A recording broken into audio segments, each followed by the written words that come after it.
Que a graça do nosso Salvador, ela esteja regando cada coração, cada alma que aqui veio.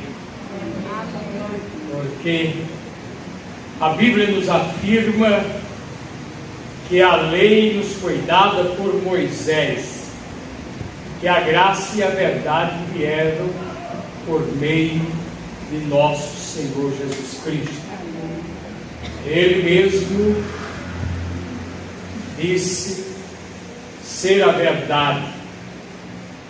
Pilatos ficou confuso e continua até hoje, né? Porque infelizmente ele não abriu seu coração para dar ouvido a quem era o porta-voz de Deus, o Verbo de Deus e a graça de Deus que veio até nós. Então, em nome dele, eu vos cumprimento e quero dizer-lhes que guardo muitas recordações aqui, momentos maravilhosos, vivenciados junto aos irmãos, e também tenho a dizer-lhes que de hoje a 21 dias está sendo dada a abertura do 11º Concílio Geral da nossa denominação. Eu comecei a frequentar os concílios gerais ainda na década de 70 e desde então não mais faltei a nenhum deles. Porém agora eu caminho para a jubilação que estará sendo oficializada no dia 29 de janeiro no nosso centro de convenções lá em Duque de Caxias, Rio de Janeiro. E vão sair caravanas aqui de Belo Horizonte para estarmos juntos lá. E na ocasião também estará sendo jubilado o bispo José Damião. Obrigado. Que ele trabalhar aqui nessa região, fora o vice-presidente do conselho, prestou uma belíssima folha de serviço. Ele está vindo dos Estados Unidos também para essa celebração. E será uma alegria para nós tê-los lá. Os irmãos vão pagar apenas a passagem, lá terão dormidas, se quiserem, no nosso centro de convenções, basta levar a roupa de cama. Vamos ter também uma refeição após o culto de celebração, que vai ser às 17 horas do dia 29 de janeiro.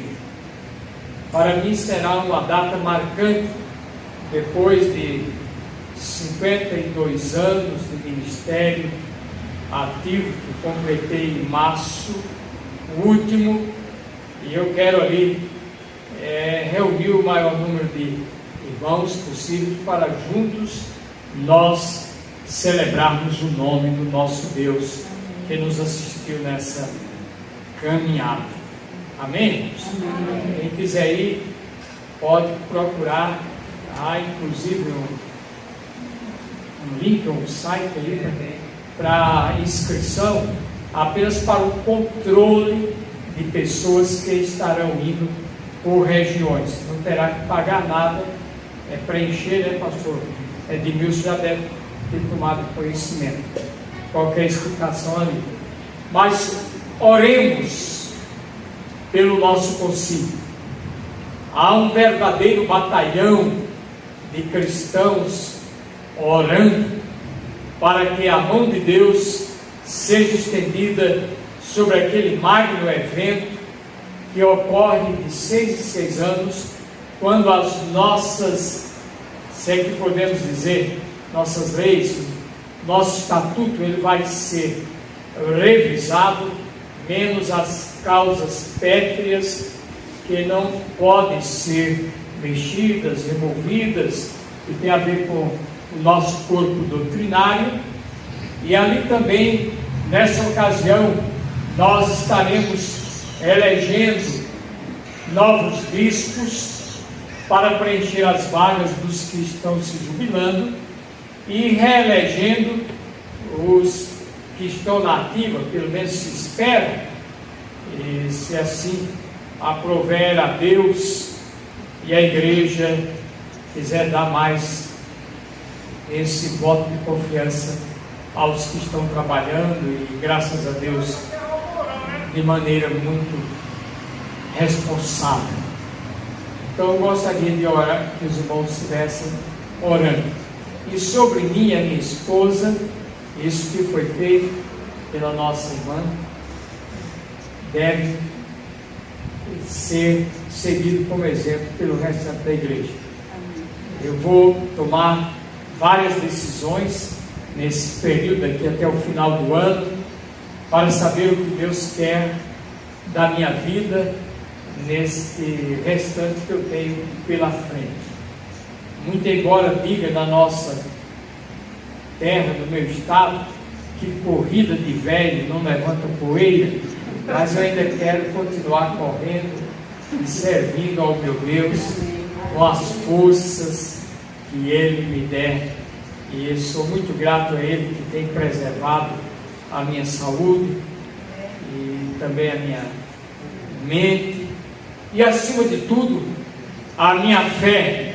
Meu coração ainda arde, como lá no início da minha carreira cristã, que se deu na década de 60, lá no meio da década de 60, e fui batizado com o Espírito Santo em 67, e essa chama eu ainda sinto arder dentro do meu coração. Não obstante, há tantas coisas que nós estamos contemplando no mundo, pois é só ligar em um canal de televisão, numa rádio, ou pegar um órgão de imprensa qualquer e vai ver que o mundo está caminhando de uma forma muito desagradável, e todas as nações da terra estão passando por ventos terríveis. Mas isso não assusta para quem está firmado em Cristo, como nós vimos aqui em alguns hinos que foram entoados, e sobretudo que a palavra de Deus nos afirma. E foi aberto esse culto com o Salmo 46, era um dos salmos preferidos de Lutero. Foi com base nesse salmo que ele escreveu aquele hino que já tem mais de 500 anos. Castelo forte é o nosso Deus. Aleluia! Mas para isso nós temos que conhecer a sua palavra. Quem não conhece a palavra de Deus não tem essa rocha firme que Jesus disse que o homem prudente edifica sua casa sobre ela. Muitos têm visto as suas casas ou até seus palácios chegarem a construir, ruírem quando as tempestades da vida elas sopram. Há 2 semanas, aliás,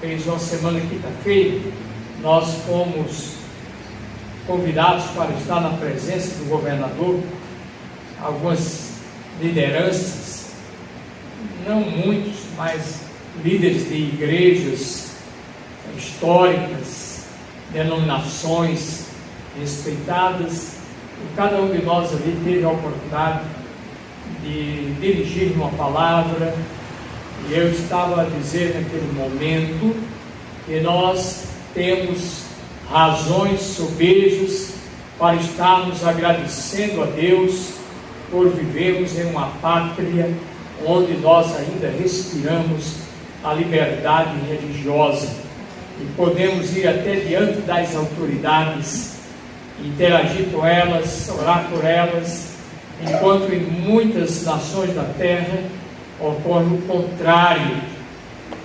A igreja, ela sofre restrições, perseguições, vive de maneira subterrânea, como acontece na China e em tantos outros países.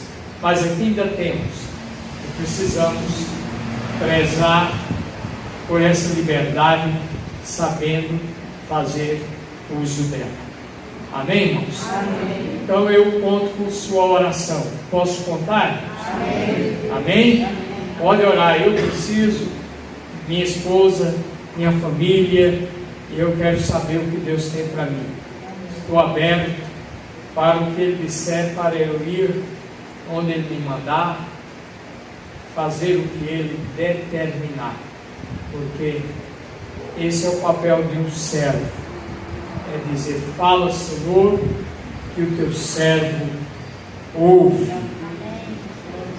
Vou dizer como Stanley Jones, grande missionário metodista, que morreu no século passado, meados do século passado, e ele disse, ele orava assim: Senhor Deus, eu sei que a última palavra será sempre tua, portanto deixe que eu fale primeiro, fala que eu te obedeço. Aleluia. Esse mesmo homem, ele disse: se Deus me der a graça de cruzar os umbrais dos portões celestiais, depois de 3 dias que eu estiver lá, andando e vendo todas as maravilhas do céu, eu volto à presença de Jesus e digo para ele: se estiver, ou se houver uma nação que tenha falta de missionário e precisa ser evangelizada, pode me mandar de volta, mesmo estando no céu. E hoje eu vejo que muitos, diante dos obstáculos que surgem, recuam, desistem, murmuram e sem dizer outras coisas que às vezes acontecem. Então, meus irmãos, que possa haver em nós esse Espírito de servo. Amém? Vamos então, em reverência à palavra de Deus, nos colocarmos em pé para que possamos ler. São poucos versículos. Atos 2, versículos de 42 ao 47.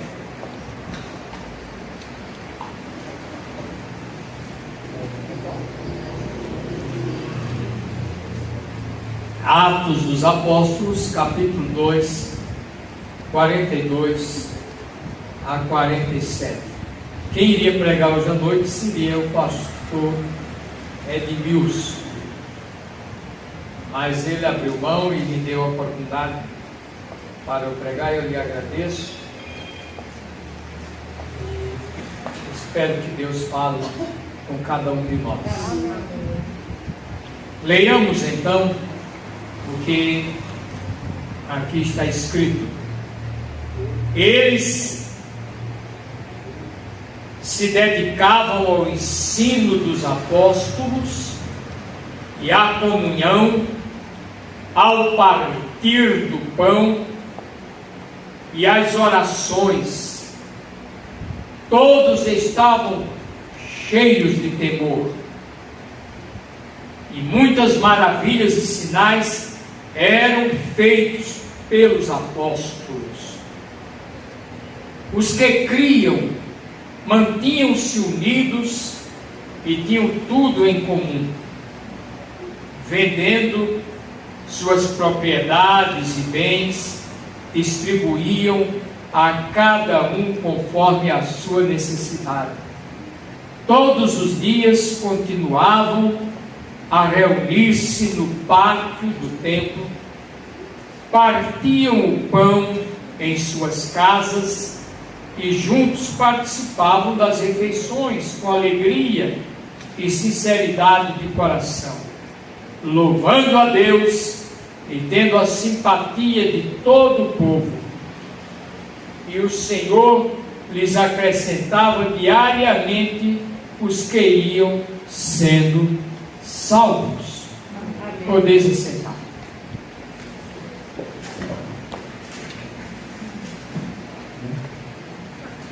Percebe-se que o sonho de todo pastor, e até mesmo dos membros da igreja, é que haja sempre pessoas se convertendo, buscando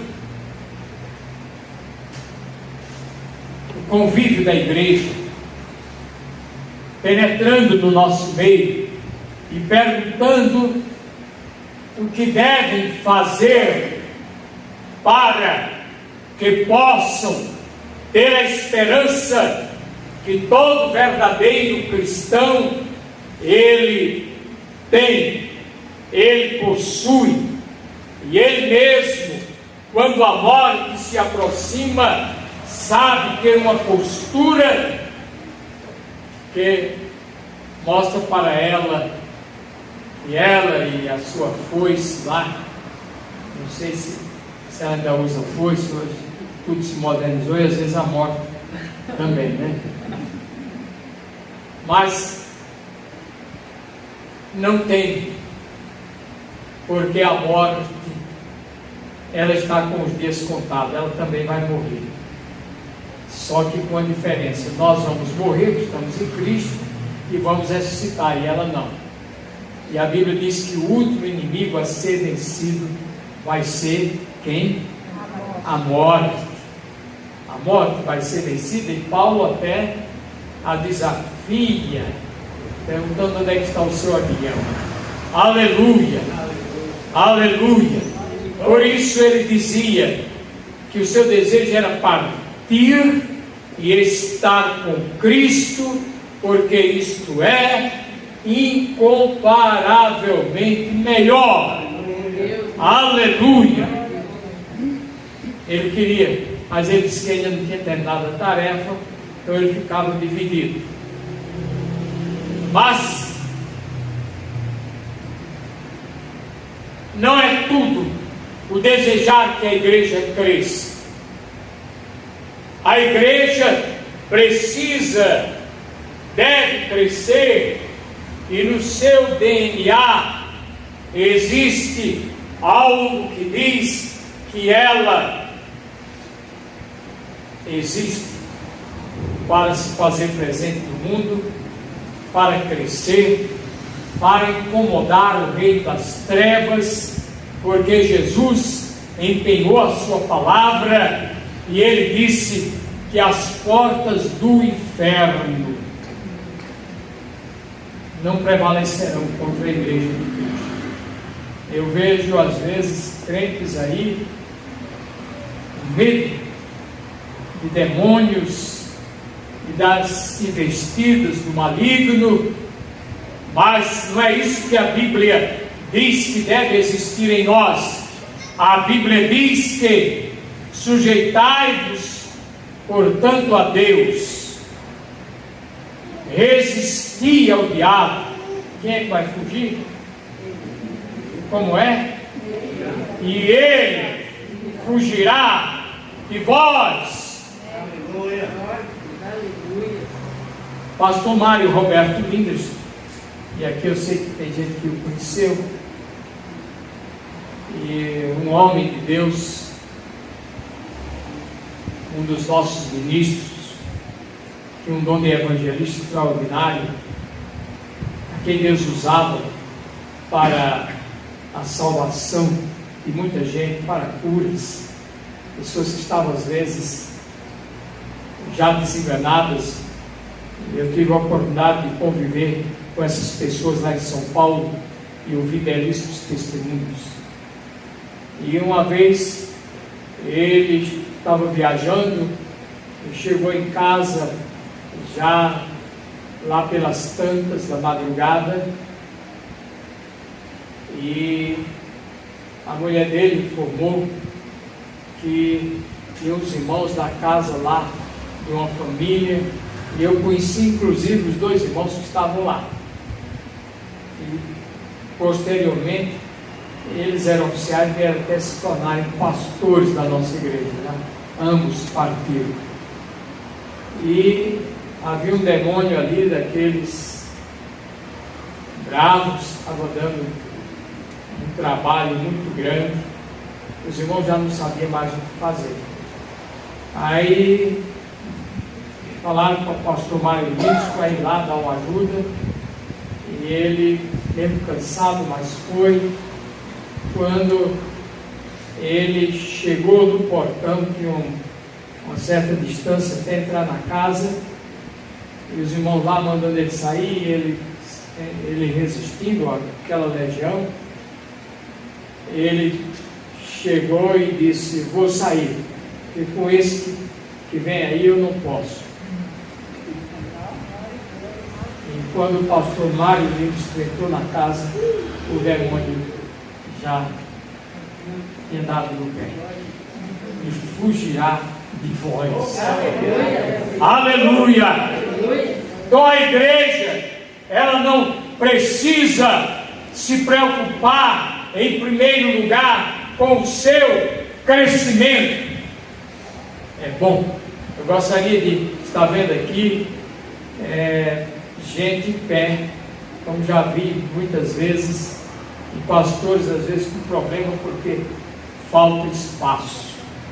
Isso é muito bom, mas não é tudo, e nem deve ser o motivo maior da nossa preocupação. O que nós precisamos, irmãos, é verificarmos o porquê é que não está acontecendo. E aqui nós observamos que o autor ou o escritor desse texto, que cremos estava sendo conduzido pelo Espírito Santo, e era o doutor Lucas. Lucas era de origem grega, e ele tinha um amigo também lá na Grécia, de nome Teófilo, e quando ele escreveu o Evangelho que traz o seu nome, ele esteve dizendo ali da pesquisa que ele fez, da investigação que ele fez. Ele era um escritor investigativo, talvez levado até mesmo pela sua profissão como médico, porque um médico que leva a sério a sua vocação, ele é muito cuidadoso para com o seu paciente. Eu já assisti várias formaturas de medicina e cada vez que eu vou fico encantado. Uma vez até me emocionei. E agora eu fui ali um sobrinho meu lá em Natal, que se formou de médico, e o irmão dele deve estar se formando este ano ou ano que vem, são filhos da minha irmã. E eu vi ali uma professora da Universidade Federal de Medicina lá no Rio Grande do Norte, e ela foi falar, escolheram-na para que ela falasse, e eu me lembro que ela, quando veio falar, ela vinha com alguma coisa assim, que ela era de baixíssima estatura, e ela pôs um banquinho para ficar em pé, e ela já na introdução disse assim: isso é porque eu não estou à altura de falar para uma plateia tão seleta como essa. E foi bom ouvir.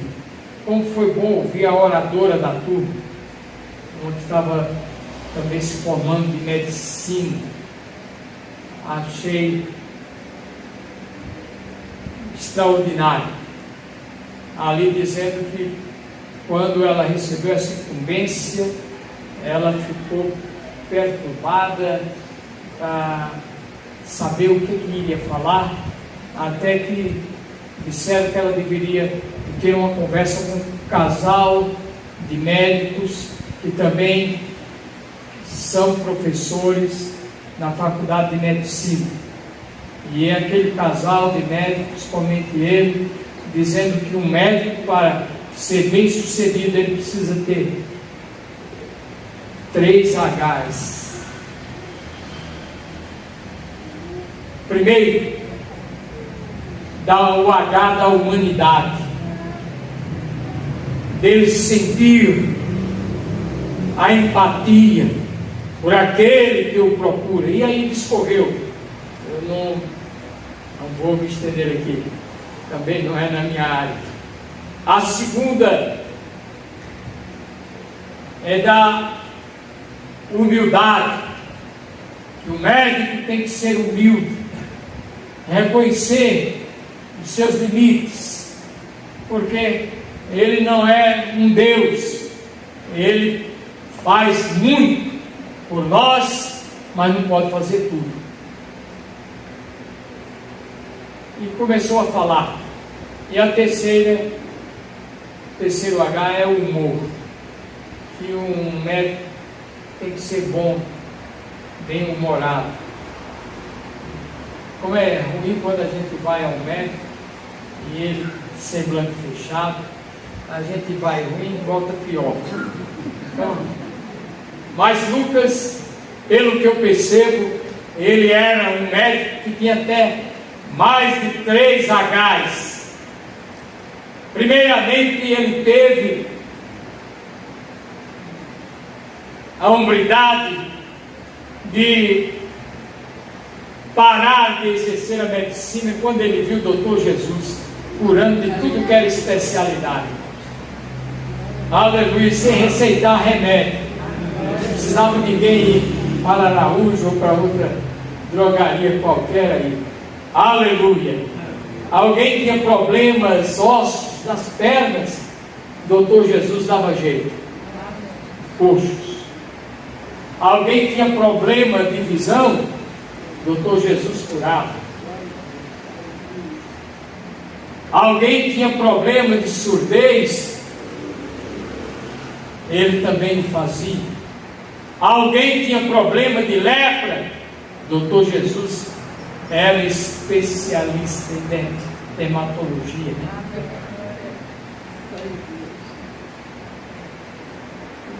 Que outro tipo de doença ele também curava?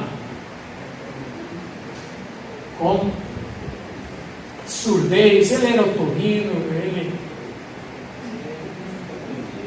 oftalmologista, era ortopedista, ginecologista. Aquela mulher foi para lá que estava com fluxo de sangue. Era. E tem uma coisa, e capeta, se chegasse lá, que às vezes vinha trazendo doença, ele os expulsava. Aleluia.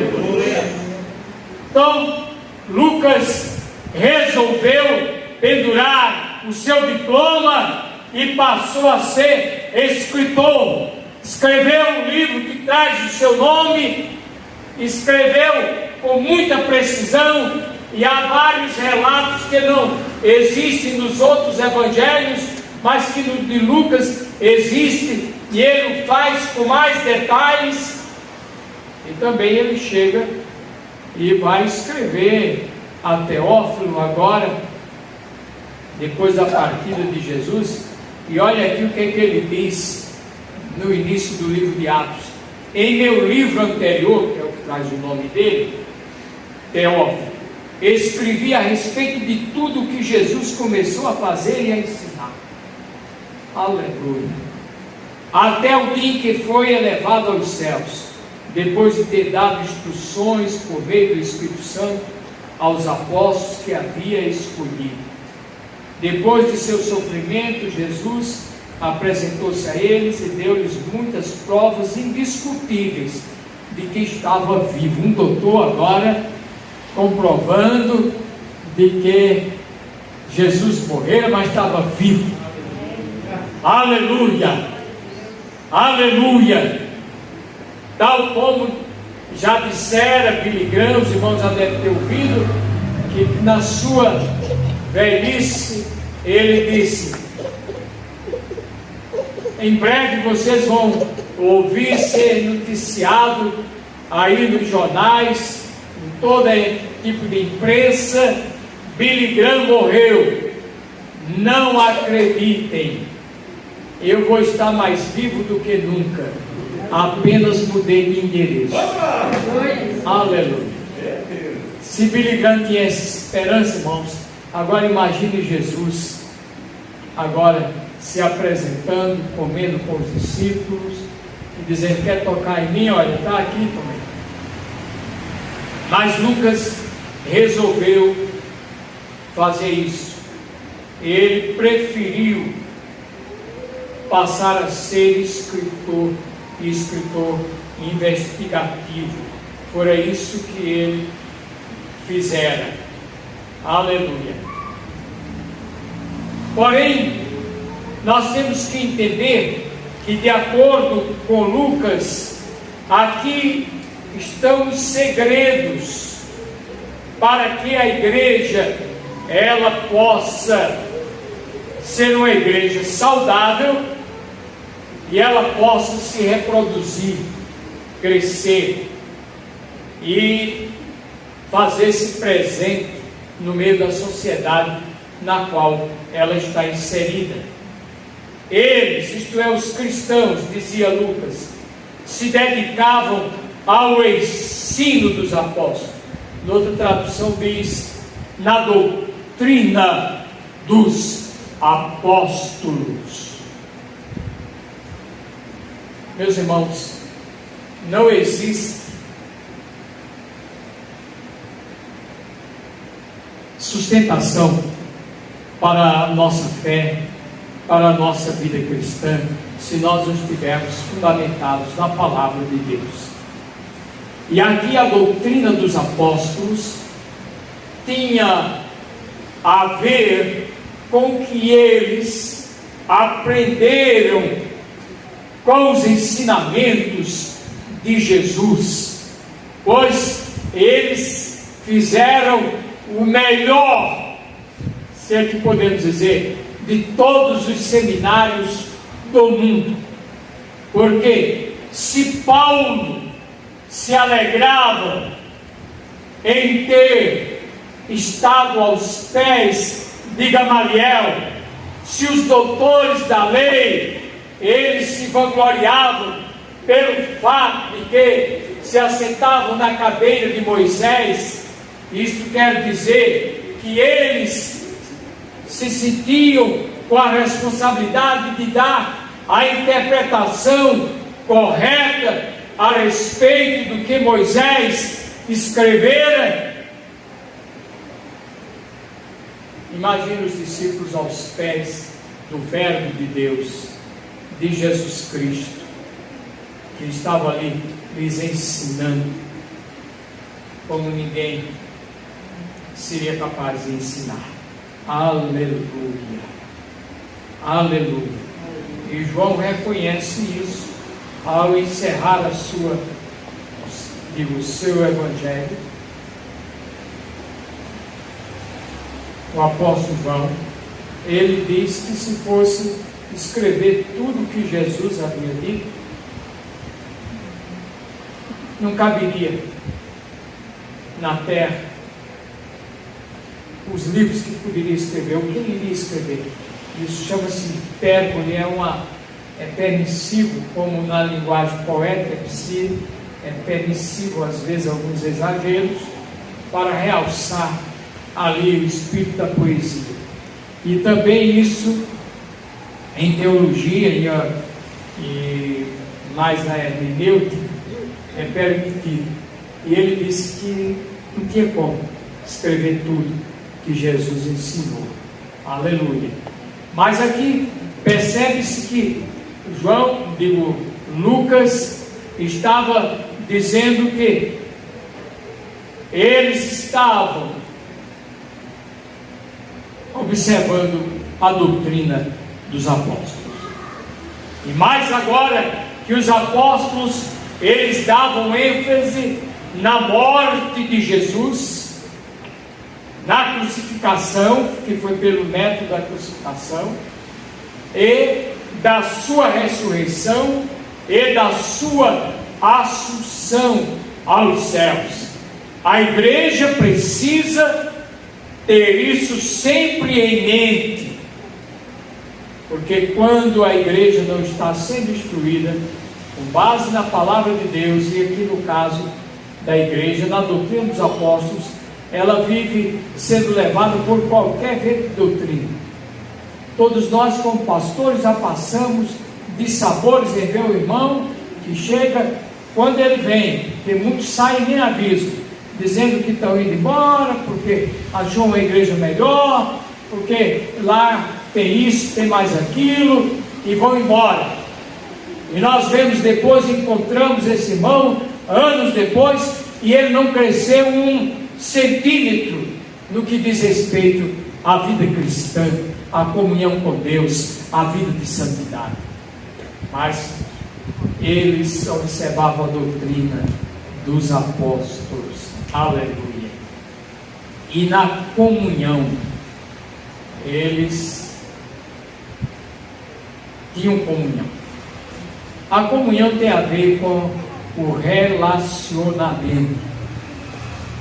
Não é à toa que Jesus diz: vós me chamais Senhor e Mestre, e dizeis bem, porque eu sou, e todos vós sois irmãos. Porque o irmão, ele deve considerar o outro irmão de carne e sangue, que é filho do mesmo pai, é filho da mesma mãe, foi gerado no mesmo ventre, vive debaixo do mesmo teto e desfruta de todos os favores dos seus pais. E nós aqui somos irmãos, mesmo tendo vindo de famílias diferentes, às vezes nacionalidade diferente, às vezes de raça diferente, mas por meio de Jesus Cristo nós nos tornamos irmãos. E por isso um dos pontos que deve ser levado a sério no meio da igreja é a comunhão, que tem a ver com relacionamento. Não sei se eu já falei aqui, talvez tenha falado, não tem problema, porque tem outros que não ouviram. Mas uma vez aconteceram que vinha os garotos da escola e aquela algazarra, e houve uma briga lá, e acontece que um comerciante daquelas mercearias aqui, que vendia tudo, foi ver aquilo e viu quando um jogou uma pedra no outro, foi aquele choro e começou a sangrar. Aquele comerciante foi ao encontro da criança, do garoto ferido, enxugou, pôs alguma coisa e chamou até a mercearia e deu uma barra de chocolate.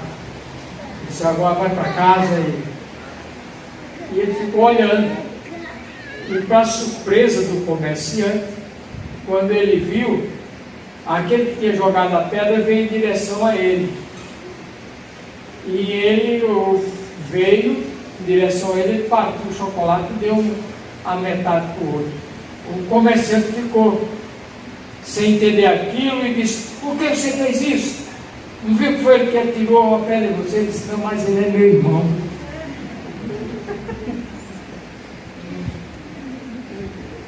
Então, meus irmãos, na igreja nós somos irmãos, e às vezes um joga pedra no outro, não é isso? Às vezes um se conduz inconvenientemente, fere o outro, mas nunca podemos esquecer que nós somos irmãos. E lá na igreja havia isso, que era relacionamento saudável, comunhão. Havia comunhão na igreja. Eu já estou com o tempo meio apertado. Depois nos diz a Bíblia, tinha comunhão, e ao partir do pão, tinha o partir do pão, isso era costumeiro. Esse partir do pão aqui não era a ceia, a Santa Ceia. Lógico que eles tinham. Mas isso aqui era ágape, a festa do amor. Eles se reuniam costumeiramente uns na casa dos outros para comerem juntos, compartilharem o que tinham em comum, porque consideravam o outro. Quando eu estava como pastor da igreja em Petrópolis, toda vez que tínhamos batismo e nós realizávamos, onde hoje é o nosso centro de convenções, alugávamos ônibus. Teve uma época que a igreja tinha até 2 ônibus e uma Kombi, e nós íamos para lá cedinho. Tinha a escola bíblica dominical, depois nós tínhamos o batismo, e depois era feita uma mesa, colocávamos cavaletes e umas tábuas, não era nada sofisticado. Punha-se ali uma toalha, e eu previamente dizia que cada família da igreja levasse um prato diferente, e quando chegava ali, colocava-se ali à mesa, ninguém era mais dono daquilo que cozinhou e que trouxe. Cada um tinha liberdade de escolher o que quisesse e comer dos outros, e era um dia maravilhoso. Nós fizemos isso muitas e muitas vezes. Comer o pão juntos, irmãos. Comer o pão juntos. E veja que Jesus, ele costumava fazer isso. Não é isso? Ele mandava que eles comessem juntos. Um versículo que eu gosto muito. Uma vez cheguei na casa do meu irmão de madrugada, estava indo ao casamento de uma das filhas dele. Foram me pegar no Recife, me levaram a Paraíba. Cheguei lá, era 4 da manhã. E hoje já não serve mais comida em avião, como era. E eu disse: só permita eu recitar um versículo aí que Jesus citou. Ele citou lá na beira do mar: "Tendes alguma coisa para comer?" Ele teve que dar um jeito e trazer comida para mim de madrugada. E por fim, meus irmãos, diz a oração. A oração, nem preciso gastar tempo aqui para com os irmãos, mas nós vamos encontrar a igreja primitiva sempre reunida para a oração. Muitos iam todos os dias à hora nona, e foi numa dessas ocasiões que Pedro e João curaram o coxo da porta de Formosa. Eles estavam indo para a oração costumeira. Lá perseguiram os apóstolos, fizeram ameaças, e depois no capítulo 4 diz que eles se reuniram e oraram a Deus, e oraram com tanto fervor que tremeu o lugar em que eles estavam. Amém? Pedro estava preso e corria risco de ser morto. Fizeram uma vigília na casa da mãe de João Marcos. Não foi isso, irmãos? E o anjo veio, e ele ainda pôde pegar um pouquinho da vigília. E Ruth, que era a moça que cuidava lá, foi abrir a porta, voltou tão assustada que não conseguiu abrir a porta, e veio dizer que era Pedro que estava lá. A igreja que orava. Que orava. Nós precisamos fazer isso. Meus irmãos, poderíamos continuar falando bastante sobre isso, mas a hora diz que eu devo parar. Mas o interessante é que nos mostra o seguinte, que diante disso que eles estavam fazendo, permanecendo na doutrina dos apóstolos, mantendo a comunhão, partindo pão em conjunto, isto é, uns indo à casa do outro, e aquela comunhão, porque não aguenta ficar distante quando nós temos uma grande consideração, uma grande comunhão uns com os outros. e a oração, como resultado, diz que era crescido a cada dia o número dos que haviam de ser salvos. Aleluia. E o Senhor lhes acrescentava diariamente os que iam sendo salvos. Meus queridos, aqui está o segredo. Se nós levarmos isso a sério, eu falei assim, de forma por alto, mas os irmãos podem se aprofundar nisso aqui. Nós vamos ver o Senhor mandando. Amém. Porque as pessoas que entrarem aqui verificam que nós levamos a sério a palavra de Deus. Verificarão que entre nós há comunhão salutar, saudável, não de aparência. Depois verificarão que nós nos amamos. Uns vão para a casa do outro e chega lá e se sente bem. E depois levamos uma vida de oração.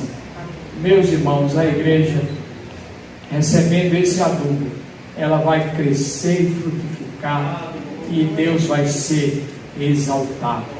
E Ele nos abençoe. Amém.